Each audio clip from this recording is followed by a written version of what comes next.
Okay, thanks for coming to New to Me RV slash 914. I live in Wisconsin and it's pretty cold to do any RV projects. So I thought I would do a few projects on the Porsche 914 that I have. So I was browsing through the internet to try and figure out how to replace and rebuild my rear brake calipers on my Porsche, and I didn't find very much. I found one really good site, which I'll link below, that tells you how to rebuild them, but then it doesn't go any further. So I am putting this together to show you a few pieces and parts that you'll need to know before you just go putting your brake pads in your 914.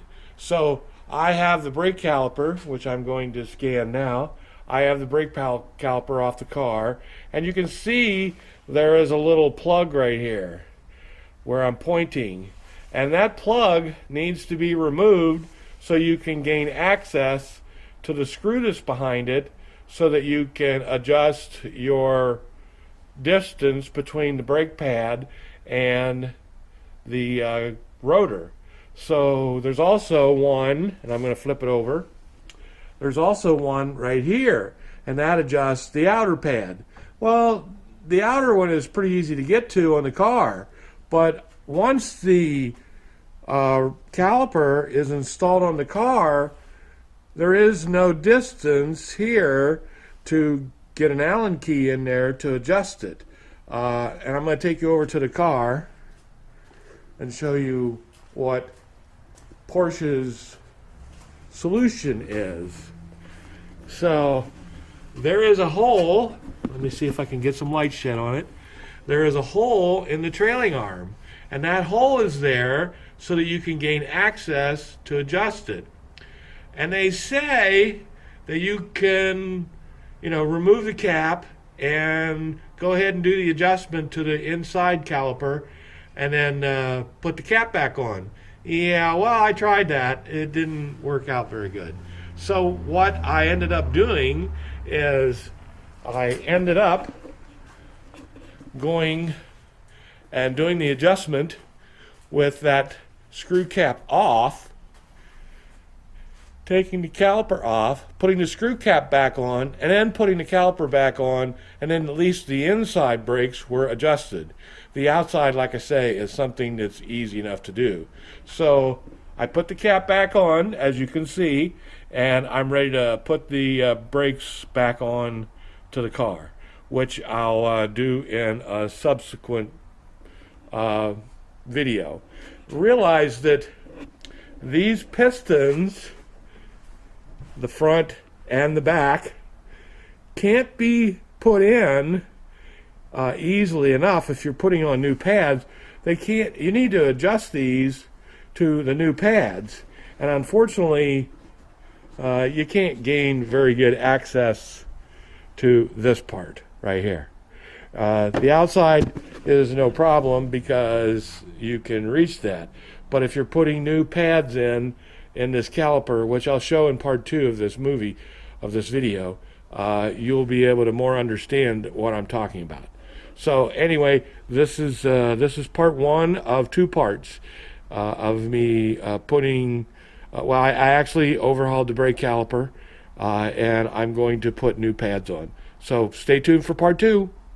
Thanks for coming to New to Me RV slash 914 during the winter. So these are the pads right here that are going to go back on. And I'm going to notice, or you should notice, one hole is bigger than the other.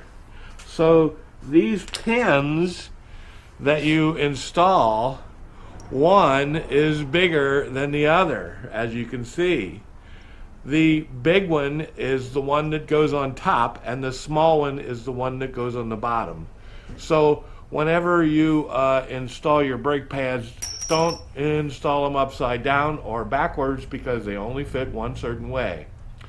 And I am going to start doing some things on installation, and I'll put you on pause right now and get those things prepared.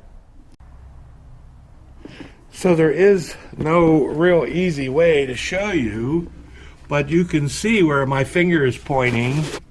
Back behind there is where the hole is in the trailing arm, so that you can put I guess a ratchet or whatever through the hole and adjust the inside brake caliper.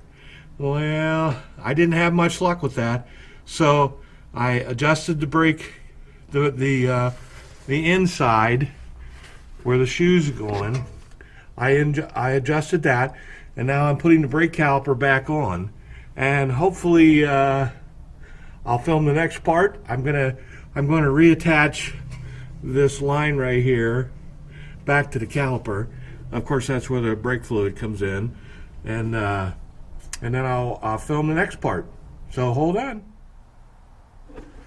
So I just wanted to show you, I have the pad, the inner pad back in, and as you can see, I have the pins just temporarily put in there so I can align the pad. Now I'm going to remove,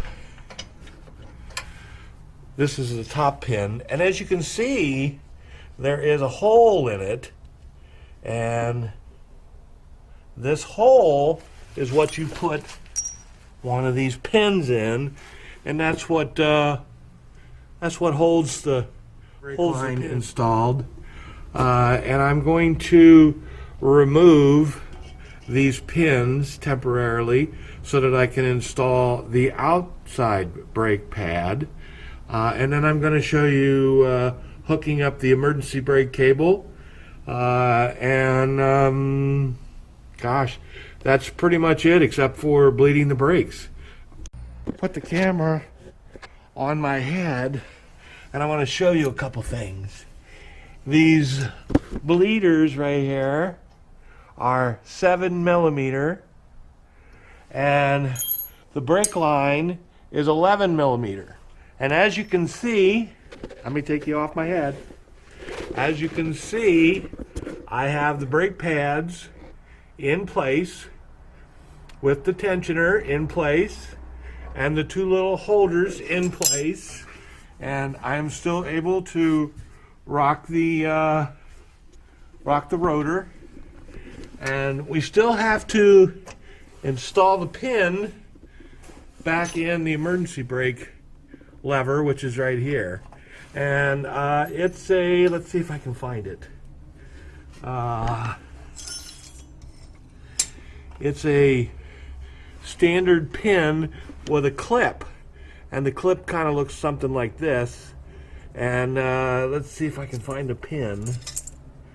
Right here's the pin. So the pin goes in from the bottom, which I'm not really sure why it's going in from the bottom. Wouldn't be my first choice. I would think if you lost the pin, it would be much better to come in from the top, and I'm not really sure why it was originally in the bottom, but I'm going to put it in from the top. So that's just my choice, because you know, I think that if the pin, if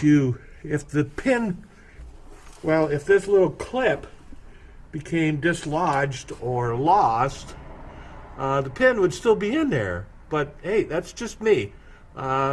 Originally it was the pin was installed at the bottom and it came up.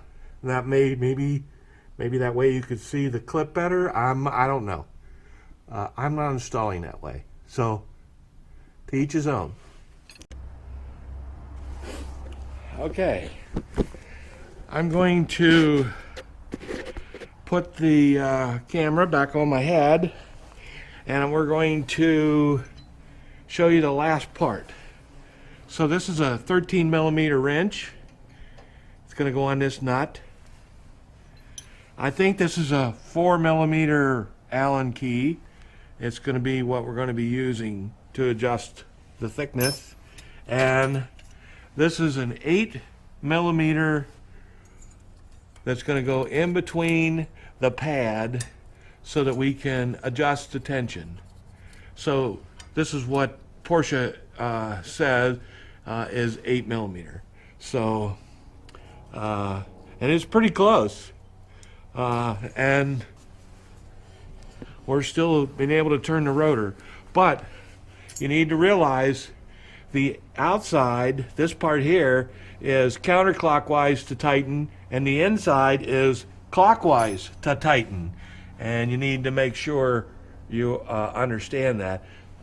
So what you do is you basically loosen this nut like so, and then you turn this Allen key, if you're going to go less or more, counterclockwise to get it tighter to the rotor.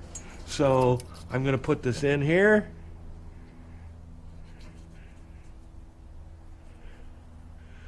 and that's all I had to turn it.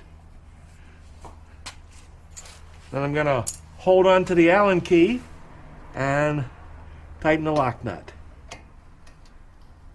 And I'm going to check it. Make sure it hasn't moved. Yep, still pretty good. And